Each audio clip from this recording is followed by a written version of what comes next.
I'm Stefan Holt, and this is News 4 Now for Thursday, January the 10th. First up, the weather. It'll be bitterly cold tonight. We've got lows dipping into the low 20s. Tomorrow will be sunny, but it won't ever get above freezing.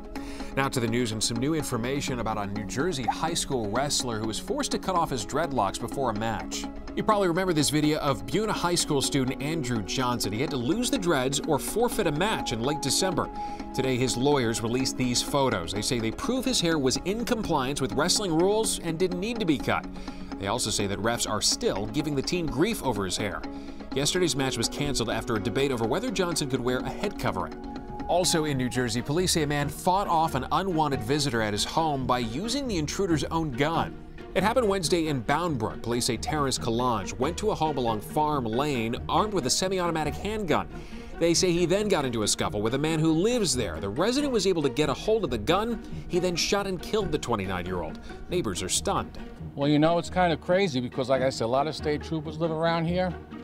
And, you know, you want to take a chance and break into somebody's house. You don't know whose house he's breaking into, you know? A man has turned himself into police after a 12-year-old girl was allegedly raped at a Bronx motel. Police say the girl was lured into an SUV on Elder Avenue in the Soundview section on Friday. They say she was then driven to a motel on Westchester Avenue in Pelham Bay. That's where cameras captured images of this man, who police say sexually assaulted the girl. Talk about a close call. A slab of concrete came crashing down onto a roof of a Manhattan apartment building. It happened last night at the corner of 63rd and 3rd Avenue on the Upper East Side. That slab coming from a high-rise building under construction.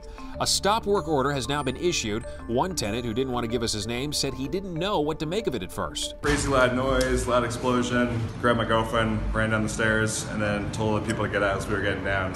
Looks like a war zone.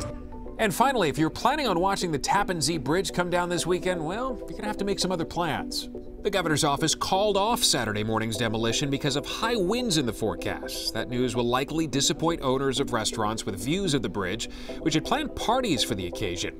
As for a new demolition date, well, that's TBD. That's all for News 4 Now, but keep on watching to see the latest on the partial government shutdown, which will tie the record for the longest in history if it lasts through Friday. I'm Stefan Holt. Thanks for checking in. This office building, you normally see federal workers wrapping up their day right about now, but with the government shutdown putting them out of work, they spent the day here protesting as President Trump's portrait looks at them through the other side of the glass. We want to work! We want to work! Furloughed federal workers in New York want these to be the faces of the government shutdown, not President Trump and Nancy Pelosi. It's their livelihood on the line, with no paycheck expected tomorrow and no end to the shutdown in sight. It's very frustrating. Jocasta de Jesus works for the EPA, and her husband recently got laid off.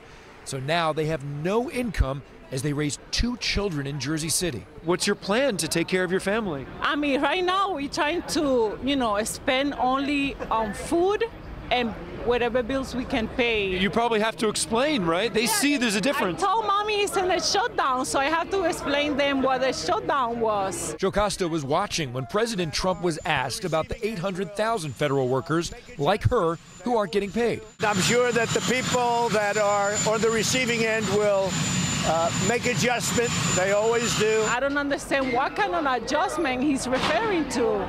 How can you adjust when you don't have money to pay for your bills for food? With federal offices closed and the African Burial Ground National Monument shuttered and collecting trash, we found that nearby vendors are affected by the shutdown too. Business is very slow right now. And with no telling how long the shutdown will last, some of the workers we talked to are considering filing for unemployment or temporary jobs like being an Uber driver or even babysitting. Reporting from Lower Manhattan, Adam Cooperstein, News 4 New York.